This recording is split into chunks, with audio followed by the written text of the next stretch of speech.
Hi, everyone. Welcome to Unleash Her. I'm Roberta, and I'm your host of the Unleash Her podcast. And I am so glad that you're here.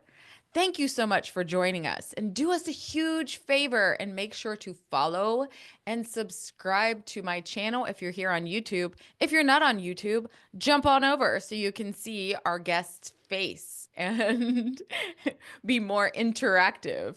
And so that's at Roberta Campbell Official on YouTube. Thank you so much. I can't wait to introduce you to my guest today. Um, Kelli Kassoff is a poet and short story writer who isn't afraid to dive into the raw and real parts of her life, which I cannot wait to hear her story because this podcast is raw and real. And Kelli, I cannot wait to hear about your book too. It is called Unraveled. And so, without further ado, welcome, Kelli. Thank you so much. Thank you for being here. Yeah, happy to be here. Thanks for having me. You're welcome. I'm really excited to hear about your story. I've been watching you a little bit on Instagram too. So, hmm yeah, why don't you tell us a little bit about yourself? Okay, so I am, like you said, a poet and short story writer. Unraveled is my debut book, and it recently hit the best-selling list, which is super incredible and amazing.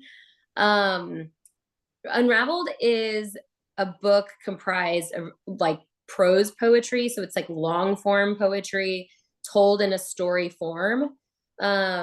And it is about the rise and fall and rise again of a relationship and like the course of a relationship. So, um, I was previously married to someone, and we went through a very, very difficult divorce. And we have three children together. And so that was an added layer of complication.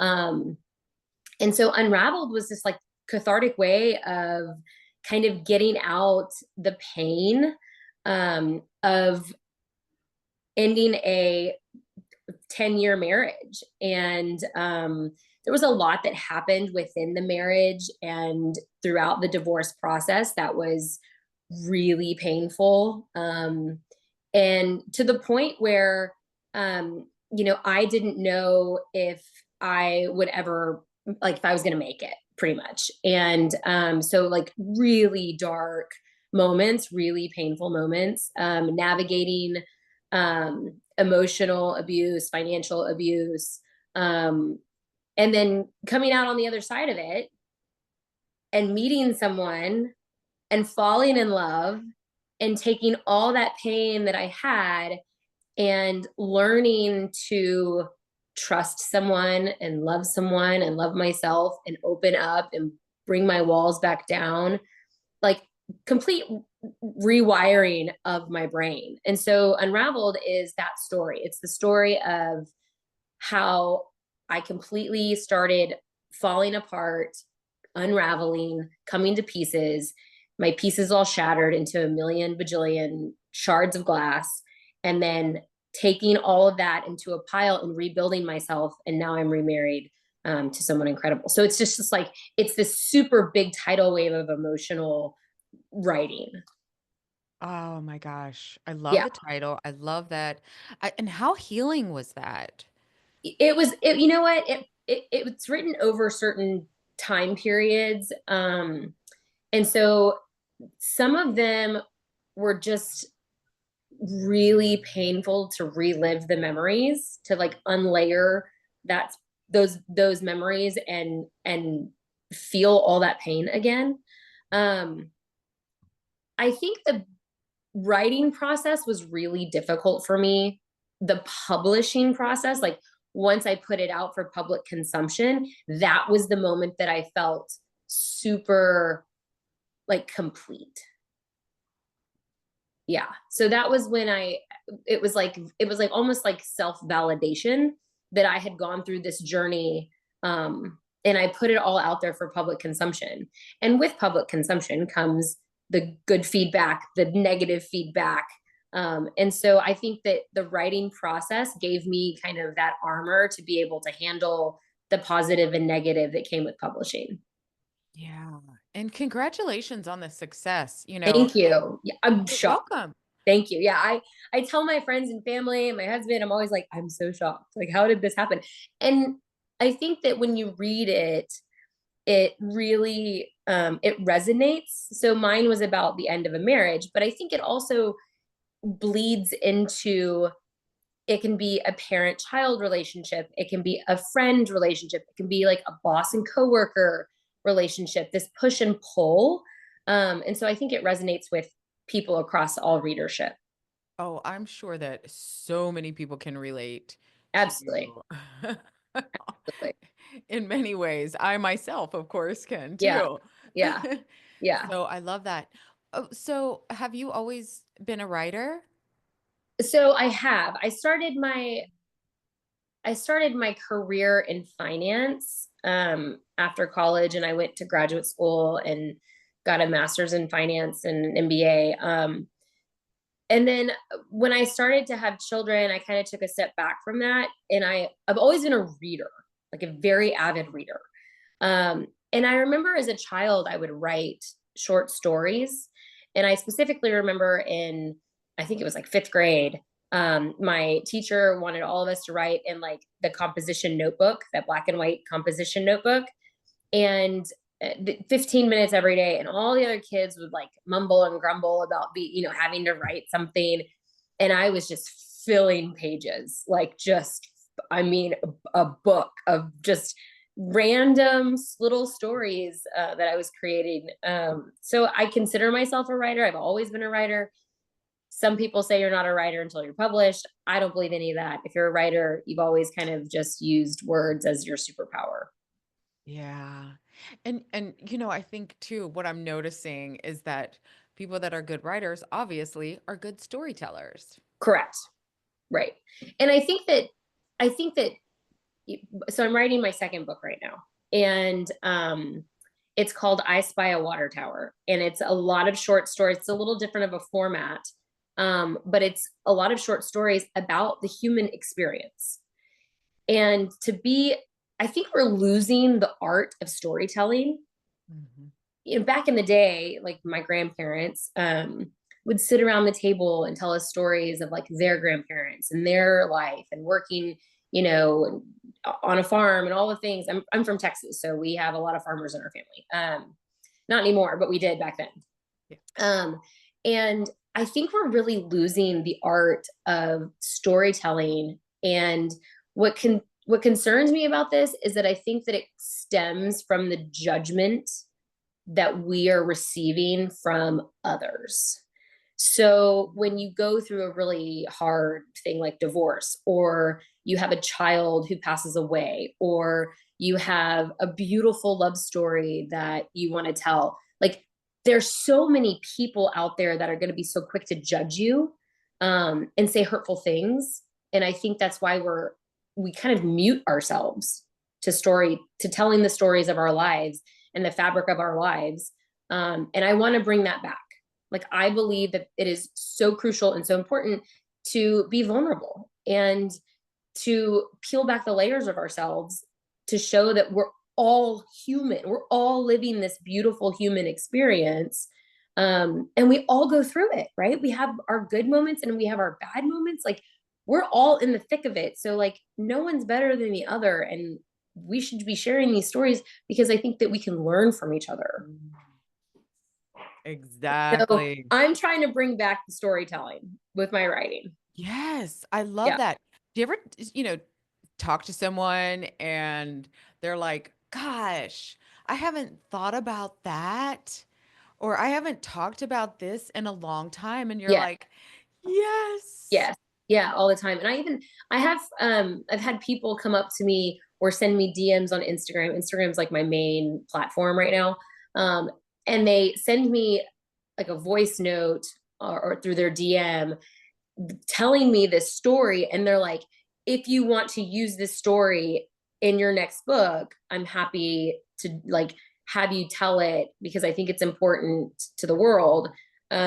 So I'm getting a lot of people who want to tell stories, who believe in storytelling, but don't have, I guess, the confidence, um, or the armor for their vulnerability to like actually tell their own story. So I'm trying to bring it back. I love that. Okay, I'm gonna ask you a question here. Totally, go for it. This is just something that came to me. All right, so your book, you say it's raw and real, Totally. and you're like, put it all out there. What's its rating? Is this a PG-13 or is this a R or Mm, have you ever been asked that? I have. There's a Okay. few moments Okay.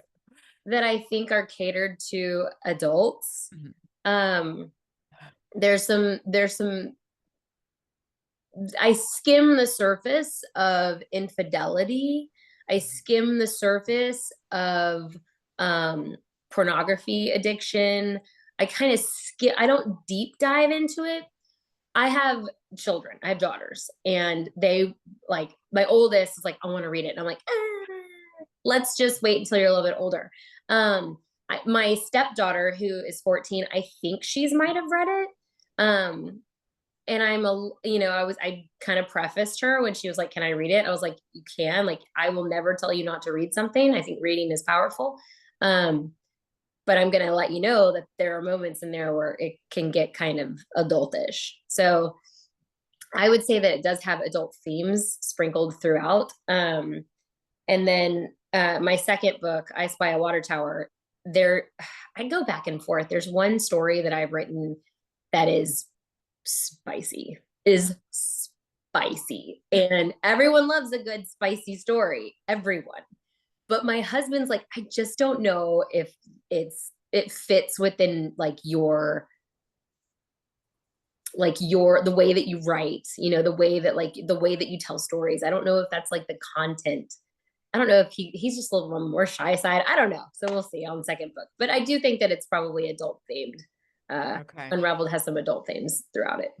Maybe it's the fire and spice, like in your hair and Yeah. everything. I was like, this girl's hair, you could Yeah. Got tell. some good hair. It's Got some great hair. beautiful. Got some great hair. Yes. So, how did you find the confidence to share your personal stories? That's such a great question. I was so nervous. When I was writing, it was more of like just the getting it out on paper, and it didn't bother me. And then when I was nervous about publishing. I have a good co-parenting relationship with my ex-husband. And so I was kind of nervous about how that would affect our co-parenting relationship. Um, but I think there's been so much separation, like time and space between us, that like he didn't really get affected by it, or if he has, he hasn't said anything to me about it. He's always said I was a good writer, so I think he kind of expected it. Um, it was after I published when I got some snarky reviews. And what's interesting is like people try and hide behind like a username, but you can see who it actually is. Um, so I think that when I got those snarky reviews about people, like from people trying to dictate the story that I lived and that I went through, and like using their own narrative to tell, like to say that none of this is true, or this is what she went through, not that, like that's kind of when I got a little bruised. But I've been going to therapy for a really long time. I believe in therapy. Big believer in therapy. I have a phenomenal therapist. And I went to her and I just kind of had a casual conversation. And she was like, you've done something that people dream of. You have not only written a book, you've written a best-selling book. You're writing a second book.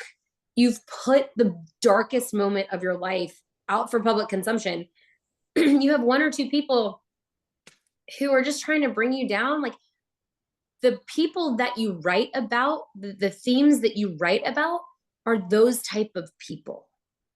So they're just ruffled because in this like roundabout way, you're calling them out for being toxic human beings. And so they're pissed about it. So the people, those little snarky comments and the reviews, like it's because they have nothing. I realize like they have nothing. They have nothing better to contribute. And it's those type of people that my book highlights and shines a light on. And that gave me confidence. That was like, you know what? The people who have received my book and have been so proud and so supportive and so encouraging and so happy to read it and giving me awesome reviews, those are the people who have been recipients of toxic behavior. The people who are the naysayers, the people who are trying to bring me down, those are the perpetrators of toxic behavior. So the book, it has a story, but it also shines a light on who is who in this world. So I think that gave me confidence. Like, you know what? Like, I'm doing good. I'm telling stories. I'm doing exactly what I love. Like, your snarky little comments are not going to bring me down. I'm writing another book. I can't wait to add more spice to it. Like, look out. Here we go. Yeah. And when you see that, um, any of the negative comments that we receive, it is definitely a part of them that's like It's they're a layer of they're insecurity. for sure. Yeah. And they're I mean, I don't like to say jealous or envious that you did this. Right. You did it. You put Right. yourself out there. Totally. You're vulnerable, you're raw and real, and look at where that's going. And I try not to look at the comments that I get Right. sometimes. But I have looked at just to be curious, like their profile, and I'm like, they don't like, Yeah. there's no subscribers or there's no followers, Yeah. and I feel bad for them. Yeah. I mean, it's interesting.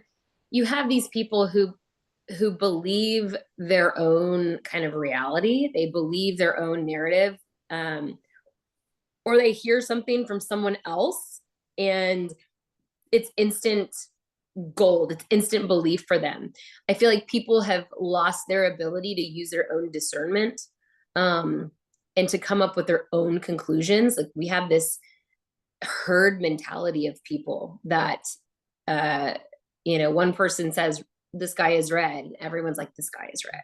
It's I'm looking, and I'm writing for the people who are like, I think the sky's blue. Like, I want those people in my life. I want those people's stories. That's the people that I want to surround myself and be with.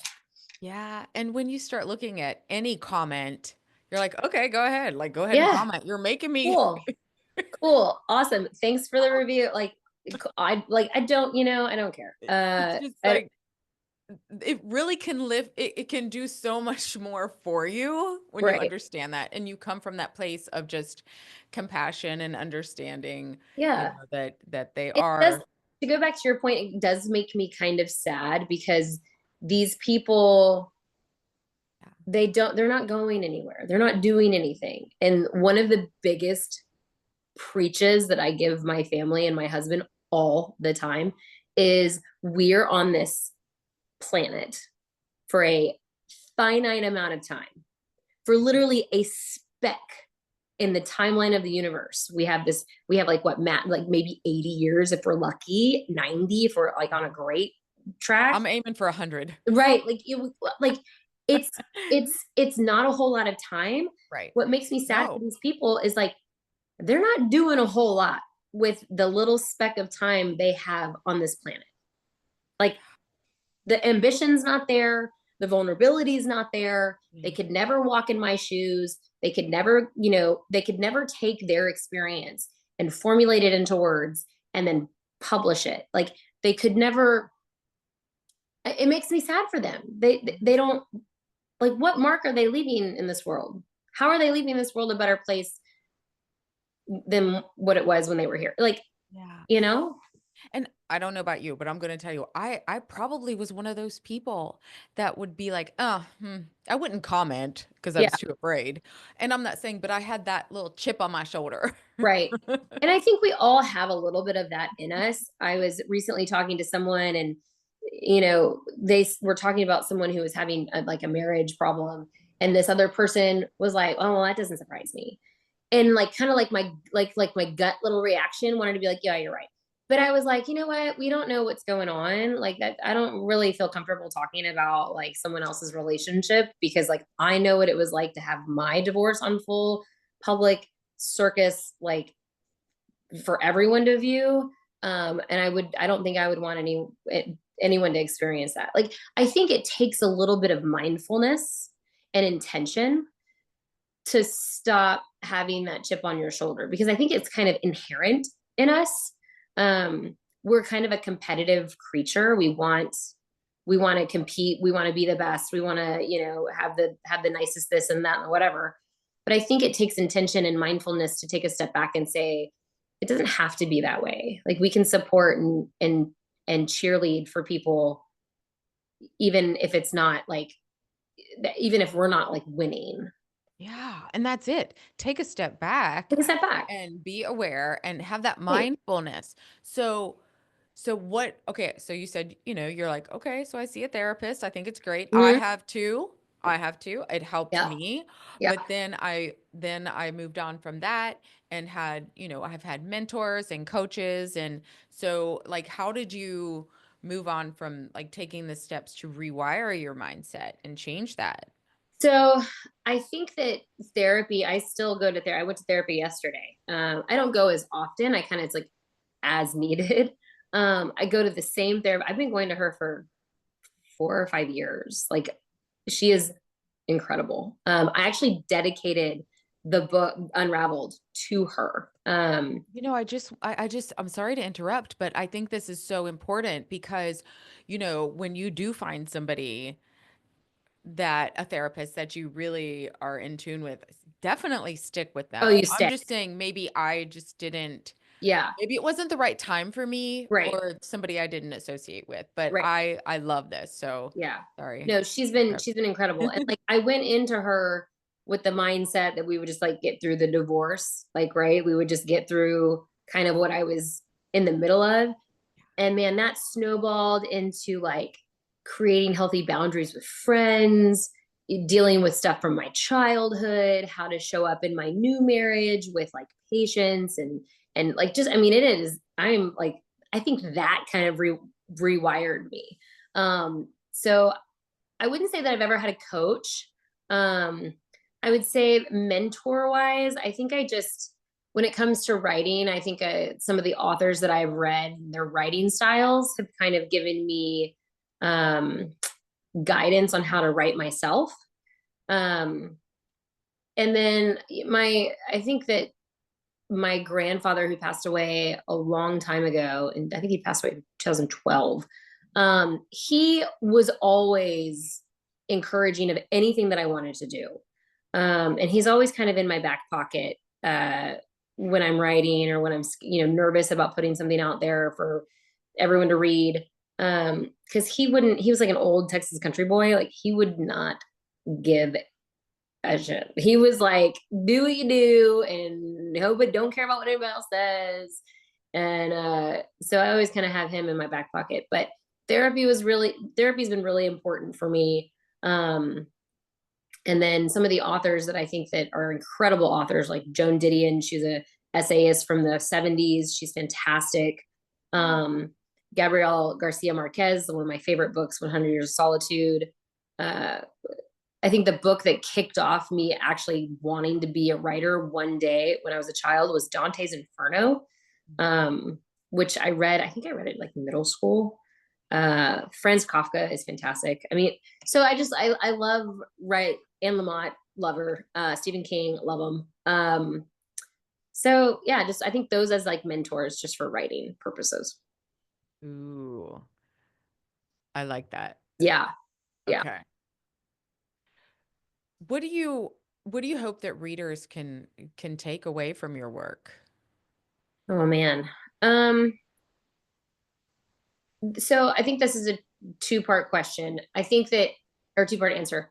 I think that one, the storyline, right? Like reading the story and kind of reading it as it's written um provides I think it's a good story. You're kind of there's moments where you're gonna hold your breath and be like, oh man, like that's I can't believe somebody went through this, or oh man, there's a lot of anger here. Oh man, there's like wow, they're like, this is like an incredible way to write, or I've never read any writing. Like have a different writing style. So it's like people say that they've never read anything that's been written this way. And then I think the storyline is one takeaway. I think that the other half of that is like kind of the moral takeaway is the moral of the story is like you can go through really, really painful moments. You can make really terrible decisions. You can learn from them. You can heal yourself. You can rebuild yourself into the person that you've always wanted to be with the value set that you hold close. You can live your life with integrity after maybe stumbling and falling really hard on your face. And it is okay to let go of that guilt and to let go of the shame that comes with some of the decisions that you have made. And it is okay to live your life full of love and acceptance and forgiveness. And you can go through it and you will get out on the other side. Like if my story is anything to anybody, it is the fact that like you can go through hell, you can walk through hell, you can dance with the devil, and you can realize this is not who I am. These choices are not how I want to live my life, how I want to raise my children, how I want to, like, you can totally reinvent yourself. And some people are not going to realize that. Some people don't think that people have second chances. And some people don't think that it's people don't reinvent themselves. Tigers don't change their stripes or whatever that people say. That's not true. It's absolutely not true. And so I think that second part is the takeaway that you can live exactly who you want to be. Yeah. Yeah. So everything you were saying is a lot of the work that I've been doing and a lot of the studying and personal development. Yeah. And so for you to have this awareness, because it's awareness, you Yeah. know, is huge. And so, that's part of my thing too, is that it's never too late. And Never. do you think that too, like, you're like, was I supposed to go through this so I could write this book? Probably. Yeah. I mean, there was a lot. I mean, there was so much going on in my life when this book was being written. But I think that like it's easier for me at least. It's easier to write painful emotions than it is to write happy and joyful emotions. Um, and I think that's just how I am wired. I am wired to, I can pick up on the energy of people in a room. I had a really difficult childhood. And so I am able to walk into a room and read everyone's emotions and feel the shift. And that's a trauma response. Um, but I can feel that shift in people. And so being able to pick up on people's emotions is kind of my superpower with writing. Um, so do I think that Unraveled would have been written if I hadn't gone through it? I bet I could have, but I don't think it would have been as good. Yeah. Until you're like put into that. And Right. when were you like, okay, I'm putting this in a book. I am going to share this because others need to hear this. They need to hear my story so this can help them too. So I used to write on a blog. I used to have like a little WordPress blog, and it had a good following. And I would publish some of my pieces on there, and I published some pieces in literary magazines and journals and stuff like that. And I always like had the idea that I wanted to publish a book, but no way knew how. Not in the publishing industry. I don't know anything about it. I went to bed one night and I woke up the next morning and I was checking my phone. My husband's laying next to me. He's checking his emails. I'm checking my emails. And I had two emails from publishing houses, two different publishing houses. They had found my blog or been sent a link to my blog, and they wanted to have a conversation with me about compiling the pieces together and publishing the book. And that was it. I mean, that's kind of how it came to be. Um, and it was like I feel like my life changed on an instant. Like it was fantastic. I mean, I've had a beautiful life, and I'm excited to be where I am, but like it was like a dream come true. So, and it was my husband who really pushed me. He was like, you are such an incredible writer. People need to read this. Do it. And he never hesitated. He never doubted me, never hesitated, never said, I don't know about this, or I don't know about that. He was like, do it, just do it. So that was it. So you worked with a publishing company. Mm-hmm. Yep. And the publishing process took about 8 months. So I had a lot of these pieces already written.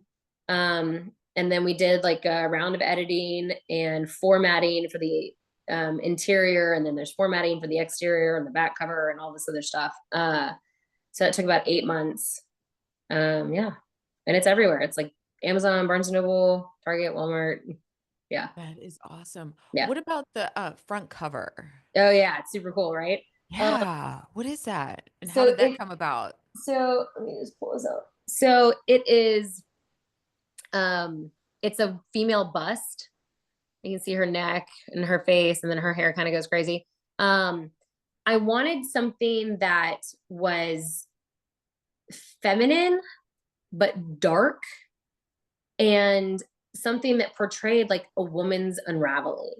And when people think unraveled, they think like, maybe it's like a rope unraveling or something like that. And I was like, I need it to be, I want feminine, but I want dark. And then the publishing company, they do the design. So they do all of this. I picked like black and red because I felt like that was kind of like blood and darkness. But I didn't want it to be like morbid. So, but this was the publishing company's idea, and they helped me, with the font and the back cover and the interior formatting and all the things. So Yeah, I love it. thank you. It's Yeah, gorgeous. it's fantastic. It is. They knocked it out of the park for sure. They did. Yeah, So are they helping you with your next book or they are. Yeah, so yeah. they are wanting. Let's see, let me get my phone there. There we go. Okay. So they are wanting first manuscript by December. So I'm hopefully getting that. And now Unraveled is a small book. It's only like 80 pages. It's not very big. The second book, I Spy a Water Tower. So this book is like 9,000 words. I Spy a Water Tower is going to be more like 30 to 40,000 words. So it'll be like triple the size. So it's going to be a thicker, chunkier book. This one doesn't have, I don't call them chapters. I call them stories. And so there's, I think, 16 stories in here. In I Spy a Water Tower, there will be like dedicated chapters. So it'll be more of a novella style book. Oh my gosh. And you write in poetry, did you say, or some of it, or Right. So this one is in long form poetry. So it's poems that are several pages long, but they're written as story form. They're not sing-songy. They're not rhymey. Sometimes when you read poetry, you're like, what did I just read? Like, what is this about? Like, That's what I was gonna say. how am I supposed to interpret this? No. You will totally know. Okay. You will totally understand. You'll totally feel what I felt in those moments. And then, so it's just long form, like free verse almost. And then I Spy a Water Tower is like proper chapters, paragraphs, like, and then I think in between each chapter, I'm going to just sprinkle in one of my like long form poetry, poem pieces just to kind of, cause that's kind of my thing. That's how I write. So just to kind of pull it all together, I'll have some pieces in my second book. Wow. So you're out promoting this book, Unraveled, Mm-hmm. I am. while writing Yes. your second book. And it is hard. I mean, people have been so supportive and encouraging. And like I said, it hit the best-selling list, which I'm like shocked. And I'm hoping that people still, you have this rise, everybody buys it, and it kind of like dies off a little bit. So I'm still trying to keep the momentum going. I have some speaking engagements with some women's groups that I think will be that's going to be fantastic.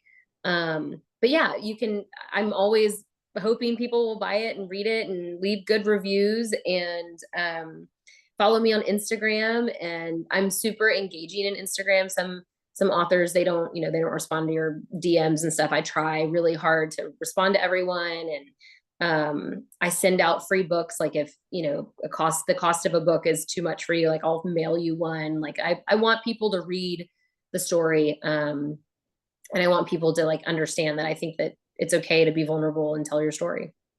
Yeah, I'm sure. I love that. And I think that, your family, everyone must be so proud of you Hmm. and like, whoa. Yeah.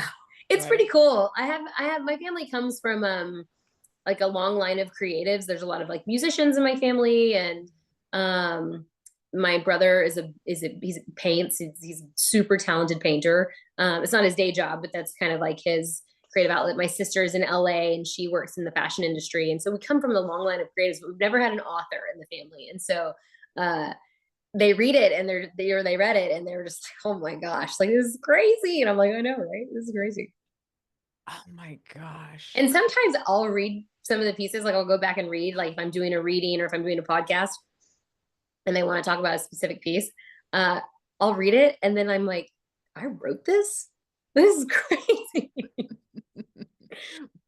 Right. Yeah, And so for all of those, like even, you know, what middle schoolers and high schoolers that have that knack, that have that talent, I even had someone say to me, like, do people read books anymore? And I'm like, absolutely.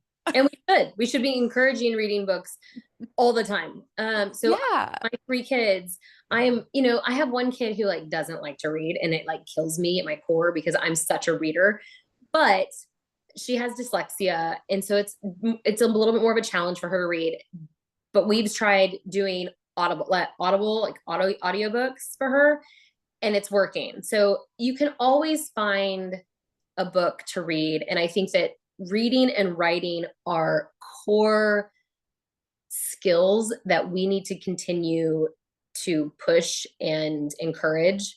Um, and I know that there's a lot of people out there that like, we don't need, they don't read as much. They're consumed with social media or screen time or TV shows or whatever. But all of that, the TV shows, all that's written, right? So my uncle's a producer in LA, and like all of that is written. They write the scripts. Like you have to be a writer. You have to come up with the creative content. So just because you're watching it on a screen doesn't mean it's like it hasn't been written. So practice your writing and practice your reading and read things that you're uncomfortable reading and read things that you're out of your genre of choice. Like read it all, everything. Yeah. Yeah. Completely. I'm the same. And I like a book. Yes. I like the actual book in my Yeah. hands. Yeah. I think that that's I just turned 40 last week. And I think that's like my generation. We're like the last generation that like really likes books. Um, I have a Kindle in my car in case I'm like in the carpool line or I'm stuck in traffic or whatever the case may be. So I have a book with me at all times, um, in my purse, in my car, on my desk. So I'm always reading if I'm not writing. Yeah. Yeah, same here. I haven't done the like Audible or the Kindle, any of that type of stuff Yeah. yet. I like Audible. Like if I go for a really long walk or something in the evening, Yeah, I'll put on Audible and listen to a book on tape. Um, but there's nothing that replaces like an actual book. exactly. Because you get your highlighter out. You can Totally. like You're writing in highlight. margins and all sorts of stuff. Yes, totally. Totally, Yes. totally. Yeah. So, well, thank you for sharing this with us. I'm really Thanks excited. for having me. I'm excited for you. Yeah. Girl, you're just getting started. I know. It's crazy. I feel like I need to like buckle up, like a 5 point harness, like a little kid toddler harness. I do Cause I too. it's gonna take off. I know it is. I can feel it. And that's what it takes. Mm-hmm. And it's going to like when you got that message, those two messages Yep. from the publishers, you're like out of the blue. Yeah. And so when you know that it's going to happen, it'll happen It'll happen. at the right time. Yep. Perfect timing. Uh, So awesome. thank you so much again Yeah. for Thank you for being having me. here. Appreciate you. And where can everyone can find you? So my main platform is Instagram. It's my handle is author.Kelli Kassoff, KELLI KASSOFF. And then my book Unraveled is available anywhere you buy books.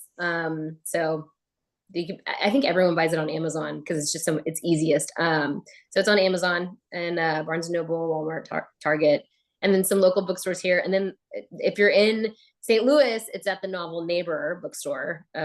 So there's a bookstore in St. Louis that has it. That's brand. Okay, Yeah, awesome. yeah.